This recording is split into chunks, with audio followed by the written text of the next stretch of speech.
We'll be making Moroccan fish. The world needs people to start doing more. Liz is a really special woman, very powerful. Knowing that I'm able to help them share their story. I asked my daughter who was her favorite person. She said, Liz, I just want to be near you 24/7 You can't to be. keep learning. Internal shining. To me, that's the best kind of shine. Okay. Delicious. That is what causes the biggest problem. Start with yourself. Knowing that I'm able to help them share their story. This uses your champagne. Yeah, exactly. Hold on, let's do that. That's the it. exact way to do it. Now we're talking. You can't get rid of ego. NLP that is kind of manipulative. Oh wow, that's a loaded question. Cheers. Cheers. Today's guest is a communication skills expert and NLP coach and trainer who helps people navigate life's difficult conversations. Liz Becker founded the National Association of Divorce Professionals and spent 2 decades mastering the art of dealing with emotionally charged situations. We'll be making Moroccan fish, a perfectly balanced dish that nurtures your mind, body, and soul. Please welcome the insightful and inspiring Liz Becker. Welcome. Thank you for having me. Of course, It's an it's my honor. pleasure, and I want to welcome you with champagne. Yay. What Thursday doesn't start with champagne here. That will help. Oh, our water. That will help us going, and I'm always excited for some bubbles. Never gonna say no to some champagne. Yes, me too. And actually, champagne is, I just discovered, has much less sugar than wine. I didn't know that. So champagne has 1.5 and wine, red and white, has 3-4 grams sugar. Wow. That was Way to clean. start. That was a clean cut. Woohoo! And as my last guest taught me, we have to do this. We have to put some bubbles on our neck. It's the French way of welcoming champagne. Oh, Cheers to you, and thank you so much Cheers. for Thank you being so here. much. I'm really excited for our time today together. Cheers. Thank you everyone for watching. What a great way to start The day. the day, the lunch. The lunch is coming Preparation. up. Here. And Liz, we are making the Moroccan fish. Why did you choose this dish?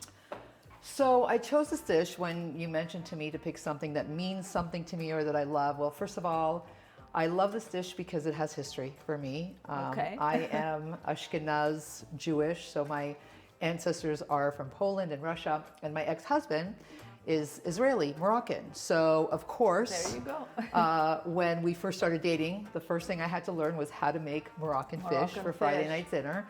And it's something that I just adopted and that my son loves as well. It's something that's been in our family that I make every Shabbat, and it's a special dish, and I think it just brings a lot of warmth.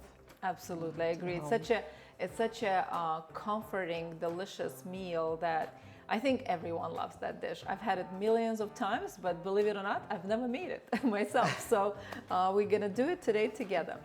But before we start, I want to ask, why are you so passionate about your communication profession, and how did you get into this path? Oh wow, that's a loaded question. Well, do we have, how long do we have? 2 hours? No, We I'm just have an kidding. hour for the whole thing, but I know you could handle it. I'm sure you guys want to, go have some lunch too while you're watching this. So I'll try to keep it short. But pretty much, I've been teaching communication skills for about almost 2 decades now. And when I started because I wanted to make sure that I made a difference to families that were going through divorce. So I started with a coaching practice dealing with the co-parents and how they can communicate more effectively. And then I realized pretty early on, there's a bigger problem here. And the bigger problem was that all the professionals that were helping them, they weren't communicating well with their clients. They weren't communicating with each other. And there were so many problems that were happening that made it even harder for the families, especially for the kids in the homes.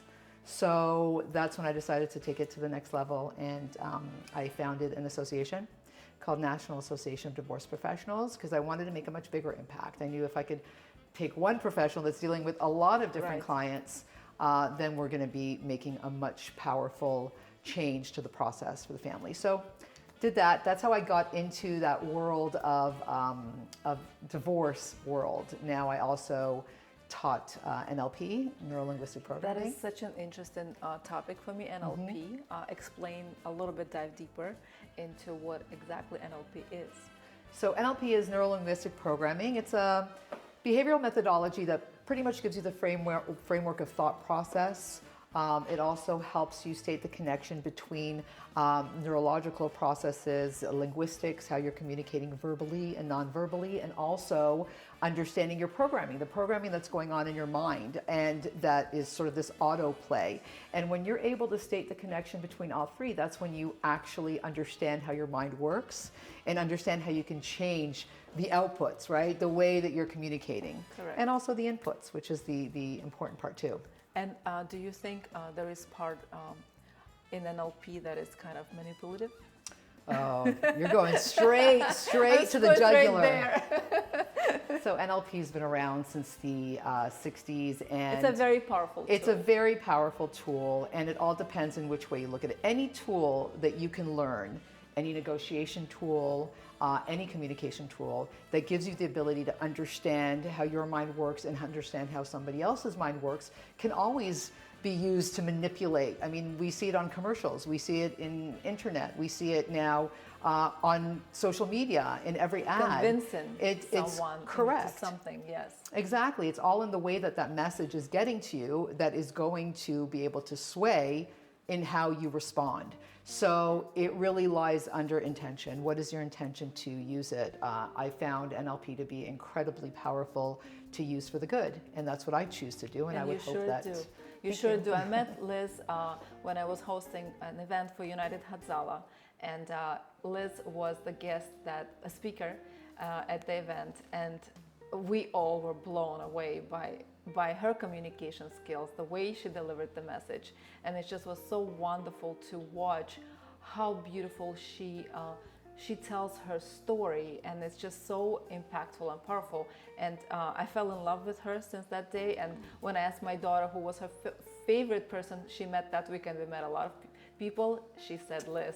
And I was proud of her because Liz is a really special woman, very powerful, and she brings so much to the world. And I'm so impressed and proud of you. Thank you for that. Thank you. And the feeling's mutual, by the way. Thank you. I want Thank you to know that too. Thank you. We're going to start our fish and then continue talking about it. Before we begin, I want to show you, I already peeled our tomatoes. It's very important to peel the tomatoes. How you do it, I'll show you quickly. It's super simple. So I have this hot water here, and don't forget to swipe that QR code for the recipe, and you have all the information there. So you could take any tomatoes. So I have, I'll take maybe the smaller one because it's a little. So you have to blanch the tomatoes in hot water. You don't have to boil them, but you just, make sure they stay a little bit in the hot water so that loosens up the skin, and they peel so easily. In the beginning, you think, when you have never done this, you think, oh my God, this is such an annoying process, but I love it. It's actually so satisfying and so relaxing. It's actually a really nice process. So don't think that it's something complicated and annoying. It's actually opposite. I remember my grandma used to do that all the time with tomatoes. Let's see if they're ready. If they're ready, they're just gonna, not yet. So we're gonna cover it for a couple more minutes. And while this is doing, we will start with our sauteing the pan. So you tell me what I have to do, and I'll be your sous chef. Oh, lovely. Well, I would start with just putting some of the oil. I think it's about 6 tablespoons around 6 there. tablespoons of oil that you would put in there. I actually really love this olive oil. I just discovered. I went to this really cool store, the Proper Sausage in Miami Shores, and they have really good quality products. And I really love this oil. It's really fruity, actually, not grassy, and it's delicious. So we're gonna put enough oil to kind of cover the pan. So this is about right. Yes. We're gonna be adding some more oil is so oil good for you. later on too. So. And then we're adding our tomato paste and or the garlic. The paprika, you The can add the paprika. paprika and the salt and just mix it a little bit so for the aromas So to come you out a little actually, bit. yeah, you actually start cooking the paprika, which makes a difference. When you throw paprika dry like this, it's kind of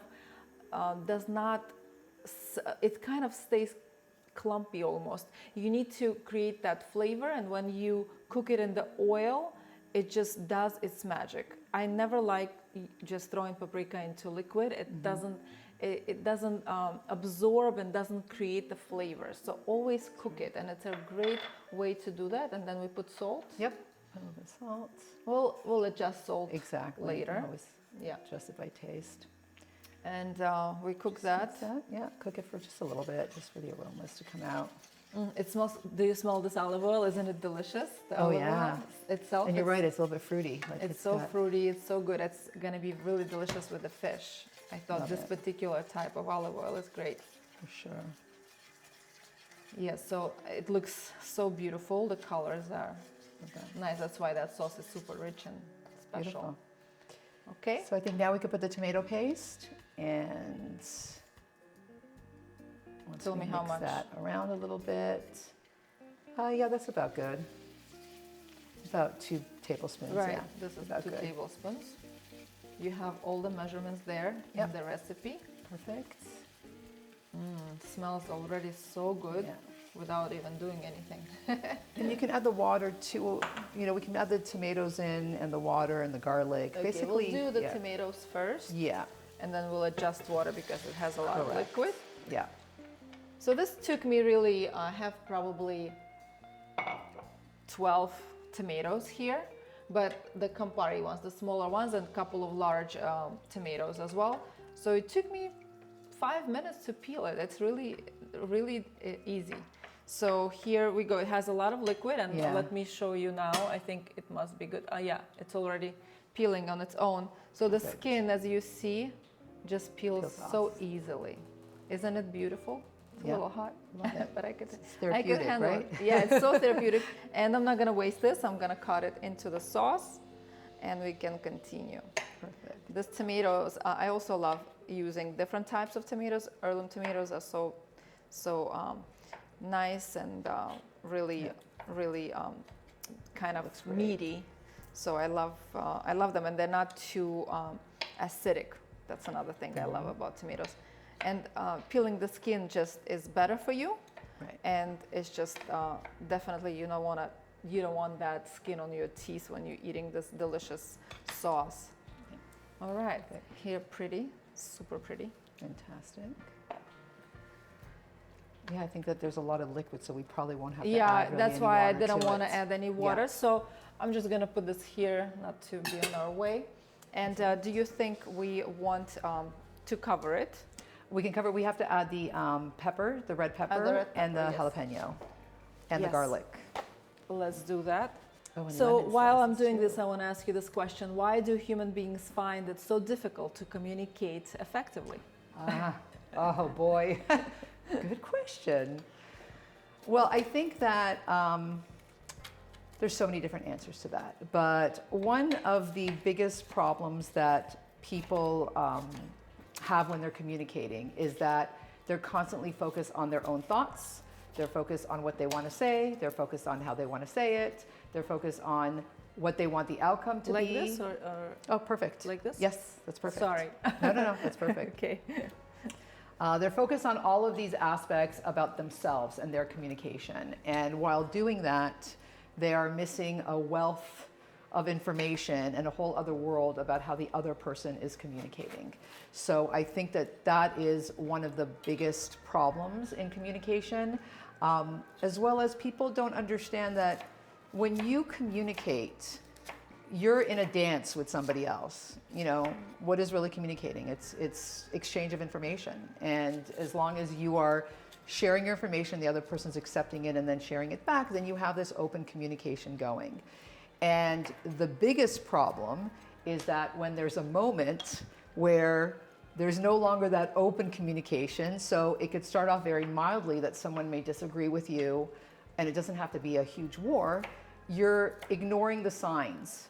and then you continue onward with whatever it is that you're trying to express. And that is what causes the biggest problems, is that those two people are not focused on the others. They're focused on themselves and what they're trying to get to. And listen. How do you work that ego? It all comes from ego, I think. And that's why it's very difficult, because you always think, for the most part, humans think that they are the ones who are right and the other person is wrong. How do we find that ego to stop overpowering yourself, and how do we really see that? And because it's a lot of times it's very difficult, right? Oh, well, listen, you can't get rid of ego. It's part of you, right? That's who you are. There's everything that you're going to do. You can work on it, I think. I think what is a better way to look at it is emotional state management, because our communication stems from our emotional states. So the way that your outcome is going to be, the way that you speak to someone, is ultimately behind that communication is the belief about whatever it is you just listened to or heard, or the belief about what you're trying to communicate. That will ultimately elicit a certain emotional state in you, which is going to decide what your behavior is going to be, right? So if you learn to have more control over two things, and that's the first thing is the beliefs, that'll automatically help you control your behavior. But if you have control of your beliefs and you have a little bit more control of your emotional states, like what that belief means to you, then you automatically will see changes in the way that you communicate. You won't have to consciously think about your ego or not. It won't even be about that. It will be simply more about what is the beliefs that's driving this, what's important to you. You know, we live in a day that's extremely polarized in every aspect, whether it's politics, whether it's instant gratification, whether it's relationships. Everything is very drastic. And that is a problem, because we are all speaking and communicating from our emotional states that are very driven, and they're usually driven by other people, not even ourselves, right? It's by driven what somebody else wants to shoot at you, whatever post you see in social media. So yeah, I think all of that is super overwhelming. Everything comes from so many angles that we lose our own consciousness about things, and when we try to gain that back, I think that will help us to start communicating better with others. Absolutely. You know, I like doing something, it's like a quick fix that it's reverse. Rather than focusing so much on what the problem is and what the belief is and what you're feeling at that moment, focus on how you would want to be feeling about this at the moment. And then you can figure out very easily what belief that would be, what's needed. So sometimes you got to go reverse. There are quick fixes to things all the time. There's great long-term tools and ways in well-being, both health and mental, but there's a lot of really easy quick fixes that if you do them continuously, they become part of your programming, part of your patterns. I love that. There's so much to learn from you. You are so wise and so brilliant in so many ways, and it's just, I just want to be near you 24/7 to keep learning. What are some of the biggest communication mistakes people make during their divorce? Oh wow! I mean, sorry, before you do that. Sure. How do I cut this? Just slices. Yeah, you can put about round 5 slices. Round slices, okay, then about you can put about 5 or 6 slices. Thank you. I know, I'm paying attention. When you talk communication, I can't focus on cooking. I'm trying my best here. The focus shifts, exactly. So in divorce, clearly, when you have a couple that is going through one of the most challenging changes in their life, they are going to be overwhelmed with that emotional state, which is what I'm talking about. And there very, very rarely is logic involved in their decision making. It's usually directed by that emotional state. So when I decided to start working with divorce professionals, not just the clients, the people going through it, I knew that that was really primary for the professionals to learn. Because if a professional doesn't know how to communicate effectively with their divorcing client, how in the world can they expect them, that they're going through this process, have everything to lose, be able to manage their emotional states? So I think that that is the biggest challenge that they have, is being able to separate their decisions from how they emotionally feel about their future ex. That really jades them and makes them make very poor decisions for their children.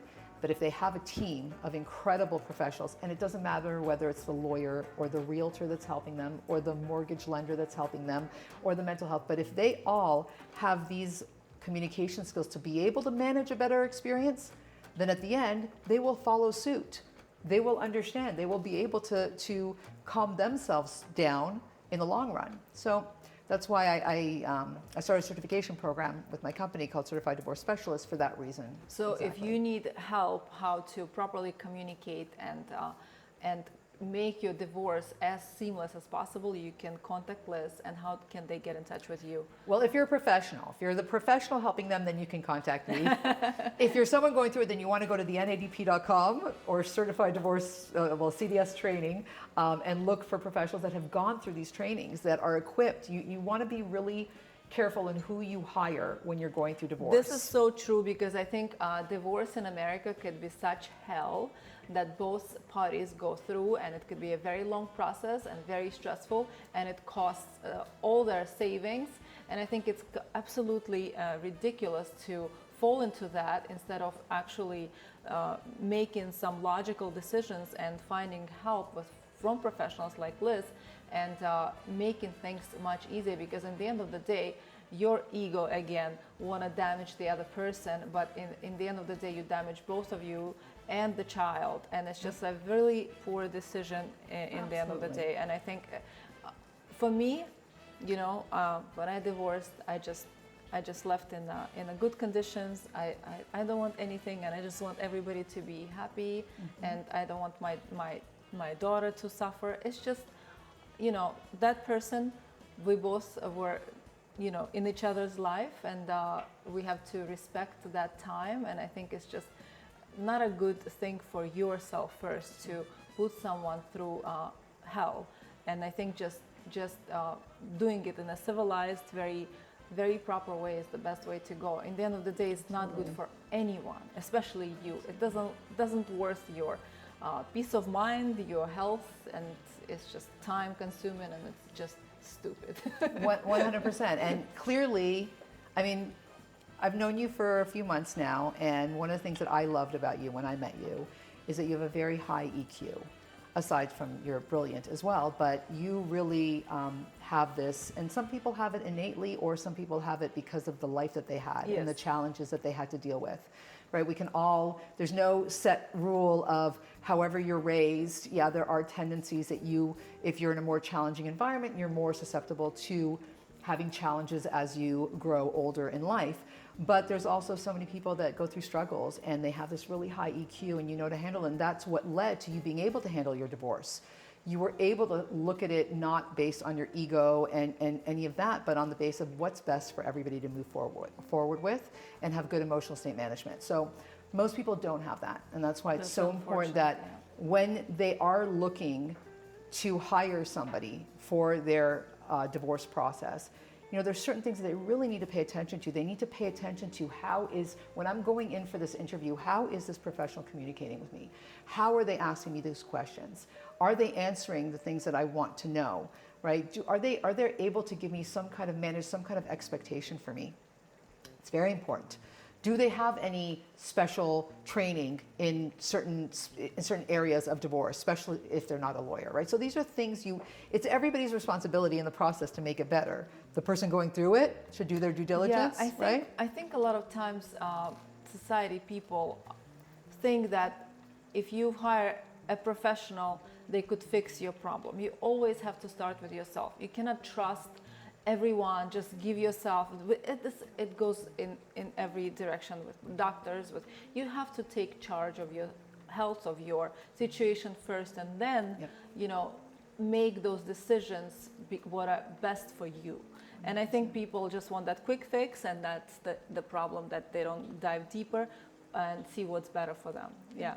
So there again, you have Liz for that. She is just really, I have not been in love with someone so much for a while. You are just one of the most special, wonderful women I've ever met. Really, really. I'm just really blown away, and grateful that you are here and you are in my life. I'm very, very fortunate.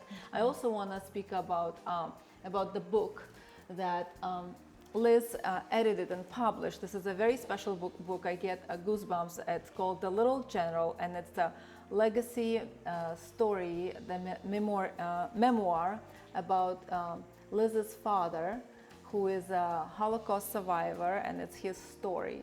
And it's such a touching and wonderful story that you just, when you read such stories, you realize how fortunate you are, what you have, and these people, what they went through, it's another level, and their belief and their resilience saved them. And I want you to talk a little bit about this, and especially what happened after October 7, and we all know how anti-Semitism is on such rise after October 7, and it's really sad to me because I thought we overcame all that and we developed and progressed as humanity, but it just showed, the world showed that how backwards we are. It's really, really, really sad. Yeah, it's that's transferring from like the professional to my personal life, which we're all of our history is involved in who you are, exactly. And my father was a Holocaust survivor. He survived. He was a partisan, which was the resistance that lived in the woods. And they fought the Nazis and tried to save as many Jews as possible. So he was part of the partisans. And when he came to the country, to the United States, he wrote this manuscript, and it was in really poor English and language. But over the years, since I was a child, I wanted to edit it and publish it, and went through a certain period, every different. When I was a teenager, I tried, and then when I was in my 20s, I tried, and then 30s. What teenager tries to fix and edit their father's book? That's a special type of teenager. It was so important to be able to share, because it was such a powerful story. And finally, and I would start, and then I just would get taken away. In my 30s, married, child, life, business. It was a long process for you. It took years and years and years, Yeah. decades. And but it was worth waiting. Oh my gosh, it was so worth waiting. And then on October 7th, if there are any viewers that don't know, that was one of the worst days in Jewish history and Israel history since the Holocaust, where you had Hamas come in with also some Gazan citizens, and they attacked Israel, kibbutzes, and a music festival, the Nova Music Festival, and they murdered and raped and slaughtered about 1,200 Israelis, and which led to the war right now. And what was most shocking about October 7th was October 8th, and was the way that the world responded to it. Somehow felt like it gave all these opened up to the hate of people that maybe were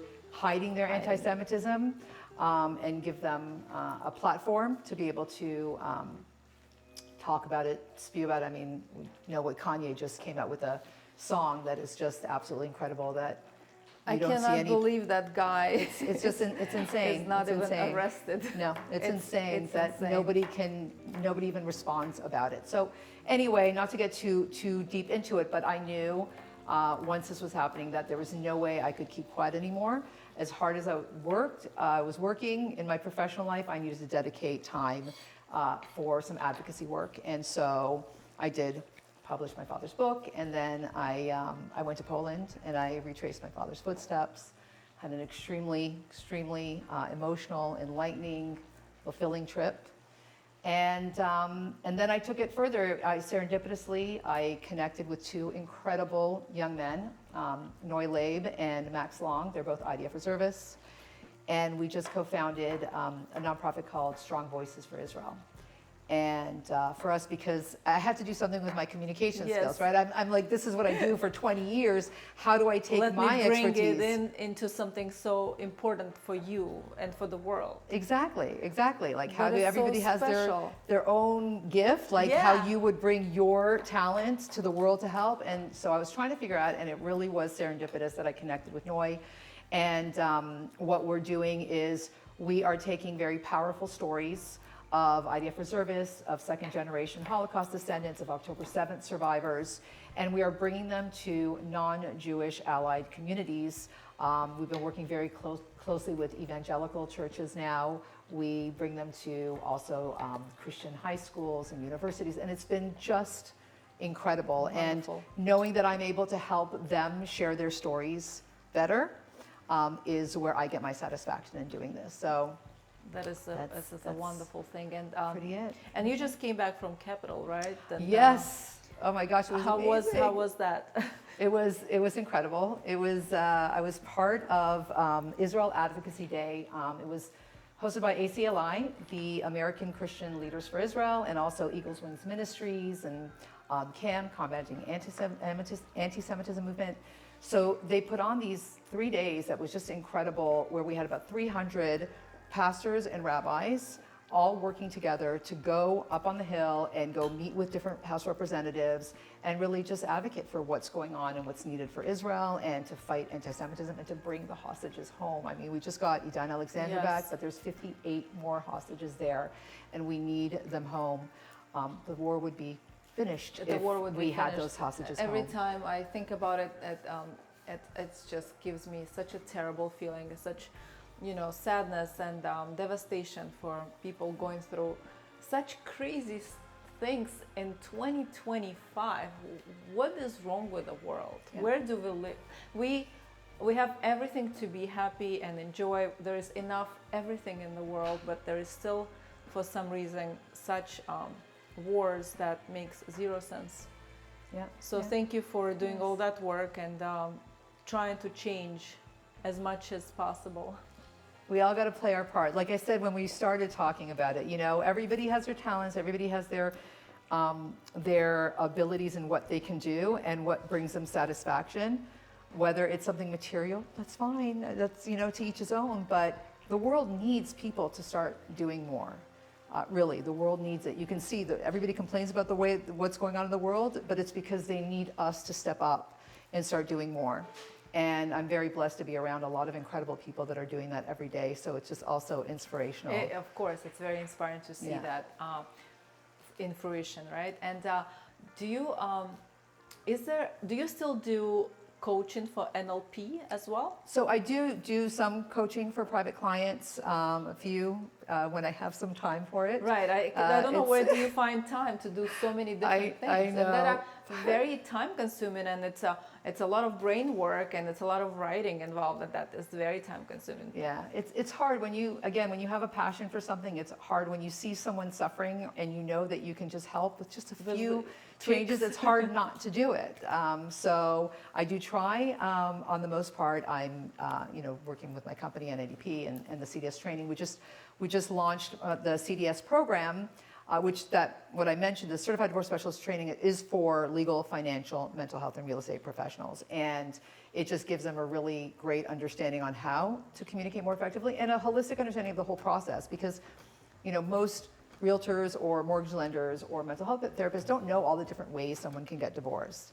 They don't know all the different aspects of the implications. They just know their own lane, and that's the biggest problem. So we teach them that, and I'm really excited because I'm originally from Toronto. I don't know if you knew that. I didn't know that. I was born and raised in Toronto, so I am a Canadian as well as American. I have quite a few Canadian friends. Yes. Yeah. And we just launched our program in Canada, meaning we have Canadian CDS designees, and it's really exciting that I get to now do more there. Exactly. That's so special. It's it's a lot of that. So I'm focused on the NADP, CDS, and of course Strong Voices for Israel. So those are so I have no life, basically. No life. That is your life, right? That is your life. I want to ask you, how's our sauce doing here? So we have all of these ingredients sauteing and it's looking good. I'm going to taste for the seasoning. I have another spoon there. Yes. Oh, the garlic. Did we put in? Yes, you put in the garlic. Okay. The garlic is there. I need some salt. Perfect. As you know, I'm salty. Yes. Girl. I like more salt. Yeah. It looks great. It looks really good. So that's enough. Yeah. And I cut this garlic for later for our mixing, right? We're gonna need to mix. I would mix it a little bit more, so it's not because it's just. No problem. I could do that. Yeah. So how we do that? So since I cut the garlic in the wrong way, so I need to chop it really small. So I'm going to put some salt on it, and while I do that, it's going to release all the water, liquid, and when I start chopping it, with my big knife, it's not gonna fly away all over the place. If I did without the salt, it's gonna fly. So this releases the water, all the liquid from the garlic, and the garlic stays here on the board instead of on the floor. So here, how you can fix your little mistake, like me. Like I said, I've never made this fish, so I didn't know how to chop the garlic properly. So you have to chop it really finely. So that's how we do it. Yeah. I learned that from my mom without even asking her, but I always saw she'd done this when she was cooking. She'll put salt so the garlic doesn't fly. I was like, wow. Oh, I learned She never taught me how to cook, not because she didn't want to, because I wasn't interested, but by watching, I guess something sink in me, you know. So that's how it works. That's great. Yeah. Now So here we are. Now I know how to do it. Yeah, very easy. Don't forget that, you know, because garlic has that sticky liquid in it, like the stickiness in it. That's why when I make my sticky marinara, when I smash the garlic, all that stickiness comes out and it becomes really sticky, good marinara sauce because of that Moisture. yeah, moisture that garlic has inside. Love it. So perfect. And so we have this really beautiful salmon here, and I left it like this for you on display with skin on, but we're gonna remove the skin because we don't want the skin to become soggy and make our dish too fishy. And I get this fish from a local fish market. Brad is the best. He delivers, you know, anytime you need. So it's called Catch Specialty Fish Market. If you want really good, high quality fish, call, and even if you can't go there, you will be sure they will deliver the best fish for you. So I'm gonna cut a few pieces here. We have, see our beautiful Ora king salmon. Beautiful. Okay. So I'm gonna remove, I have this fish knife, my Japanese fish knife. Wow, it's all about the knife. Yeah, so let me see. I usually don't do this on camera. I know, it's not the attractive part yeah, of. it's not the attractive part at all. Exactly. Yeah. I actually hate doing this. Yeah, this it's is not, the part it's that not I fun, really dislike. but I decided to still do it. I mean, it's not, when you have a good knife, it's not that hard. Joseph, I need you here. Joseph is the best. Is he doing it? Oh my God, he could do any fish like in seconds because he's the master pro of the fish. Well, it's a great knife, I have to say. Yeah, this is from Japan. I brought when I was traveling this fall. So this knife will help to make my life easier. Yeah, need this. Yeah, maybe you could, I can give you a little spoon here. Maybe you could taste it. Sure. So. With my light colored jacket, Be careful. When I'm making Moroccan fish, I'm like covered I have from good head stain to toe. removers. Don't worry. Yeah. How is it? Perfect. Perfect. The seasoning is good. And perfect amount of spice. I mean, I didn't. for me, I'm not like. I know not you don't like hugely very spicy. For me, it's not. But no, exactly. It's But gonna I'll be add. super mild for I'll you, add, and yeah. it's like, it's good for me. Yeah. Like I don't need to chug water right now, so that's a good thing. yeah, everybody has their, you know, have like a amount. little Yeah, plate I do. You could just put it yeah. here. Yes, thank you. Let's put this here. Very good. Yeah, I think that the sauce is. So be is ready this for the book fish. available for purchase on Amazon? Yeah, where people and can it's buy on this? Amazon. You just have to look Little General, The Little General by Robert Bullock Becker, and all proceeds are going to Strong Voices for Oh, Israel. that's incredible. Wow. Yeah, and it's a easy read in the sense that it's not, I didn't glamorize it or glorify it. I just basically made my father's words legible. So it's a very real tone, like a diary, let's say. And very fascinating stories in it, I can tell you that much. So yeah, super powerful. And the crazy thing about the stories, right before I published it, I always thought that my dad wrote it to just share his story. My father was a very, his name was Cowboy Bob later on in life. He wanted to be a cowboy and a farmer. Aww. He just was a really tall, 6 foot, like he was a man's man. And right about 3 weeks before I was publishing it, I had written the foreword And my mother came into my office and she said, "Did you know why your father wrote that book?" And I said, "To share his story." And she said, "No, he wrote that book because he went to a therapist when he first came to the country, and the therapist recommended that he write down his memories." And I was in shock. Not gonna lie, got a little teary-eyed, and it completely changed the perspective for me of the book, especially in the industry that I'm in.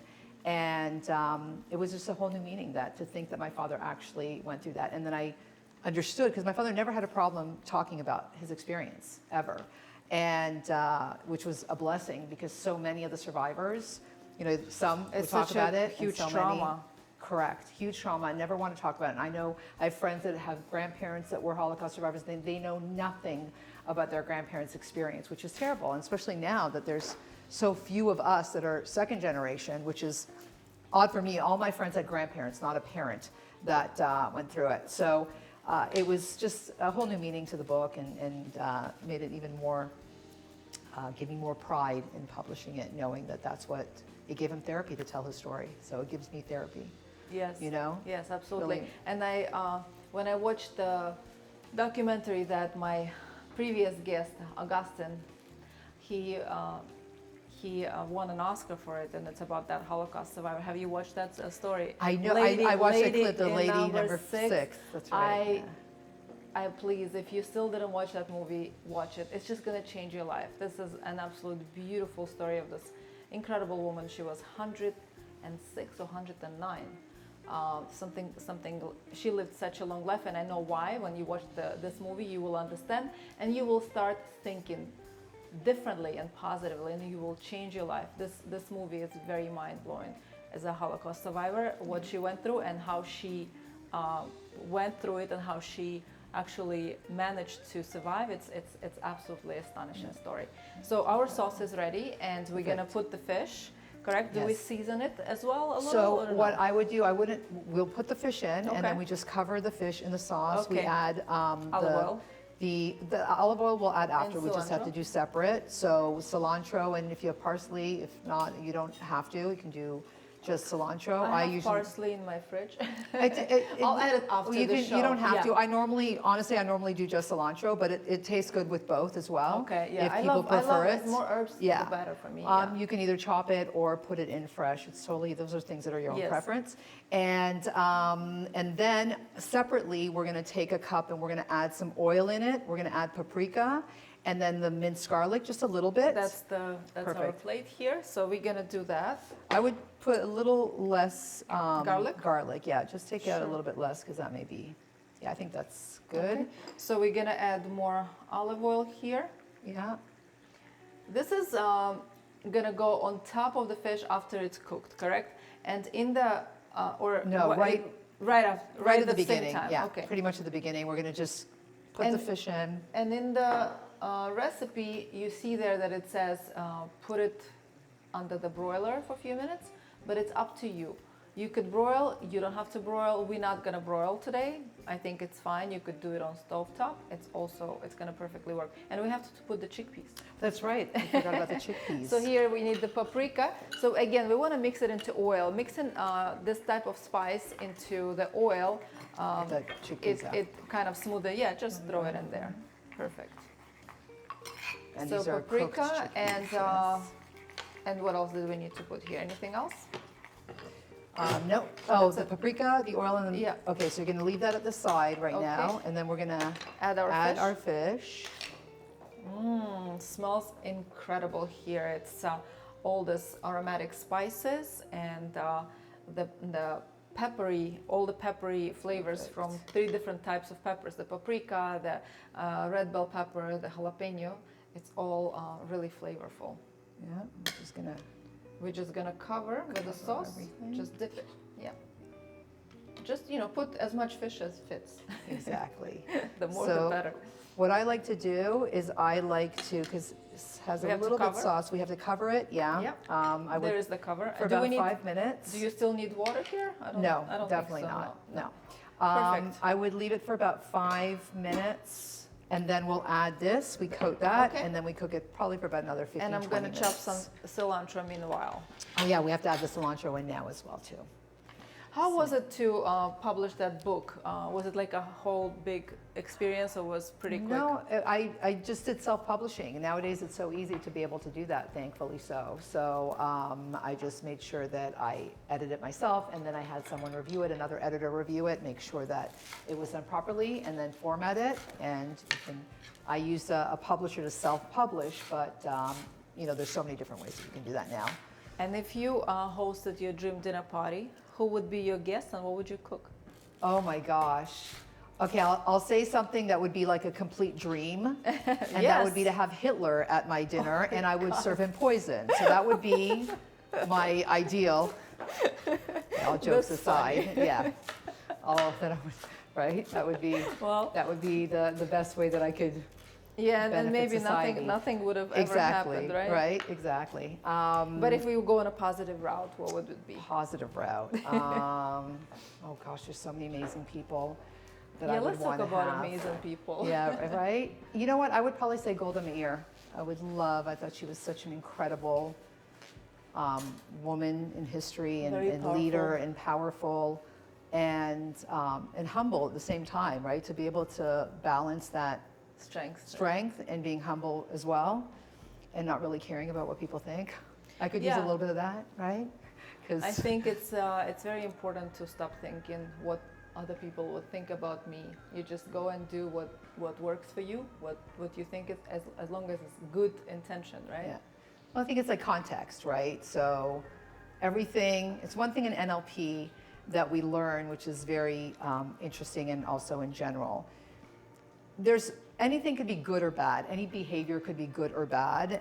Any way of processing reality could be good and bad. The key is really knowing when and where to be that specific way, because you can't really not care about what anybody thinks at all times.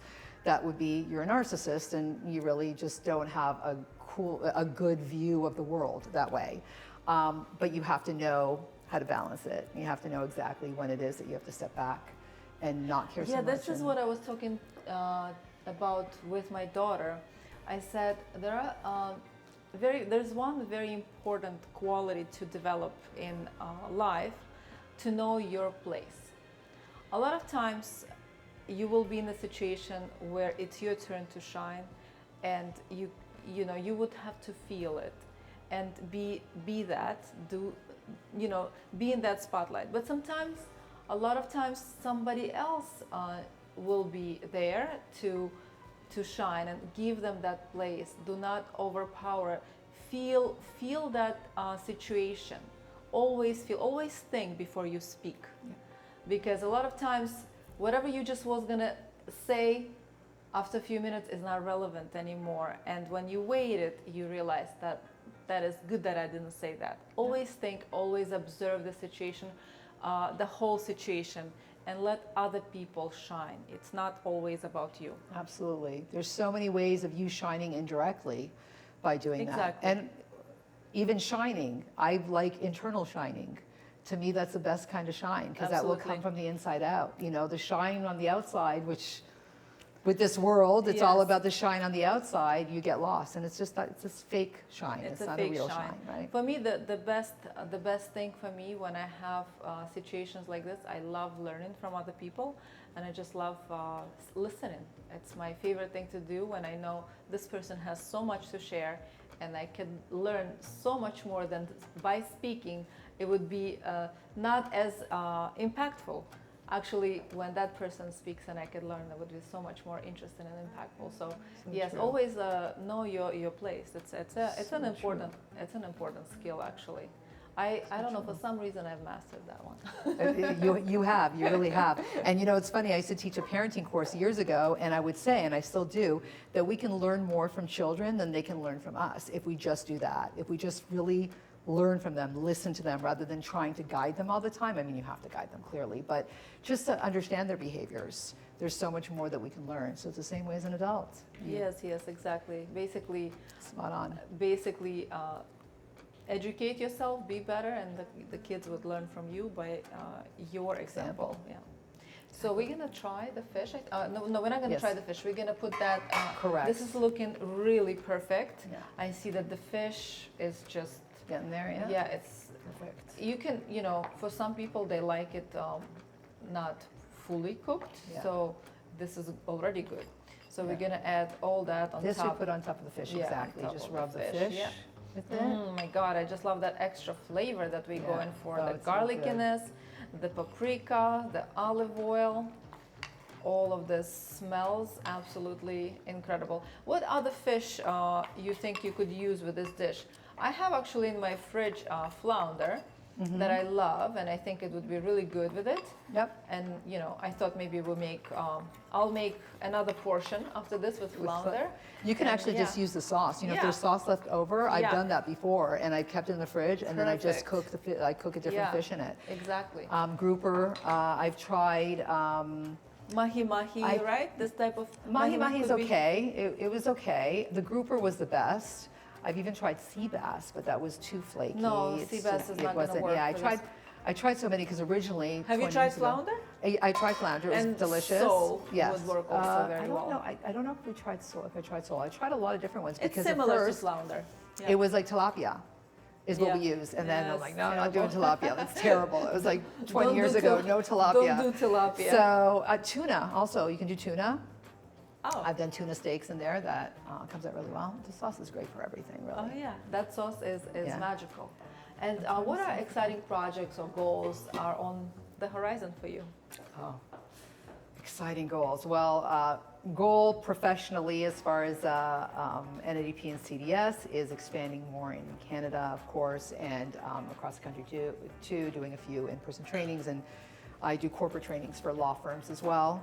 For their staff, so that's in the horizon here. And then with Strong Voices and my advocacy work is getting as many speakers in these churches and Christian schools for them to really understand what's going on.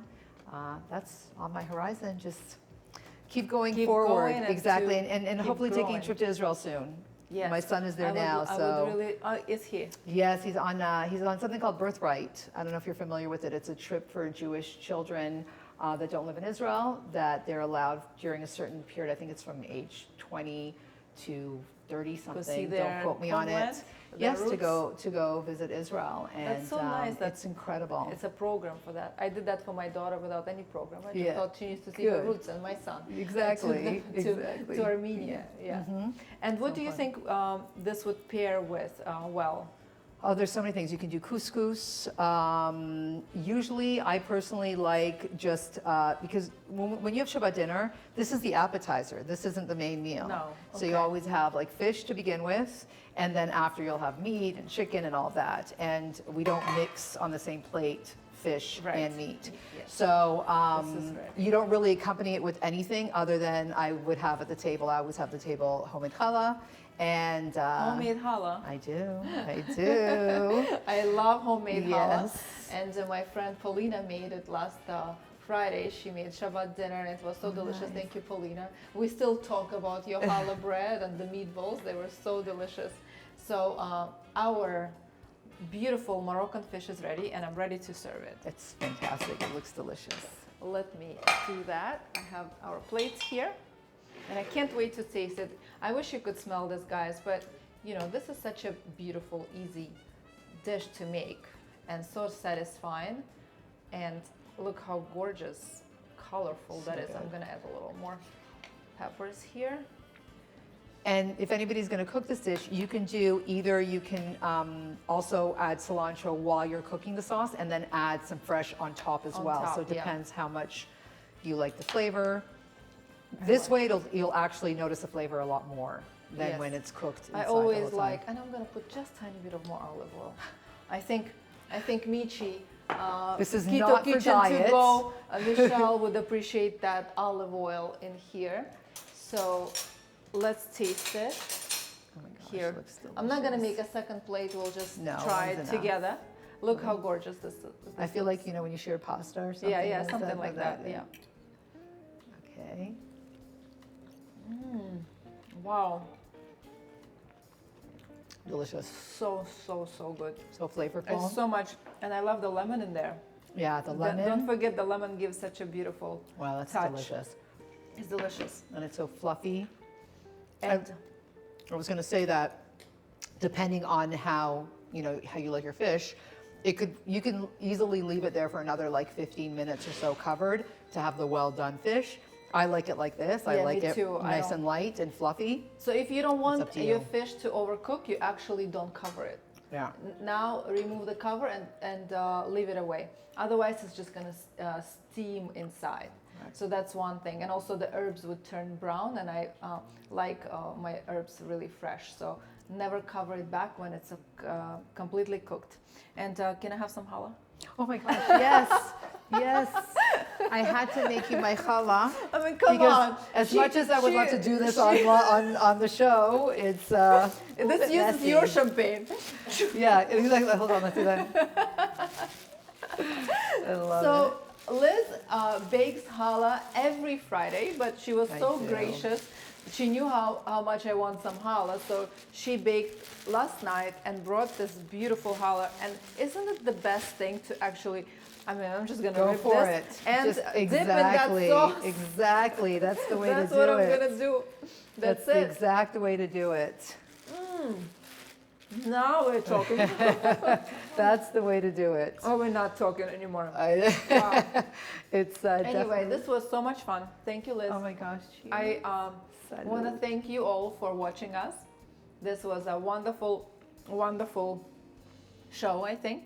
Yes, And I'm very happy that you were here today. Thank you for sharing your path, your story, and your mission.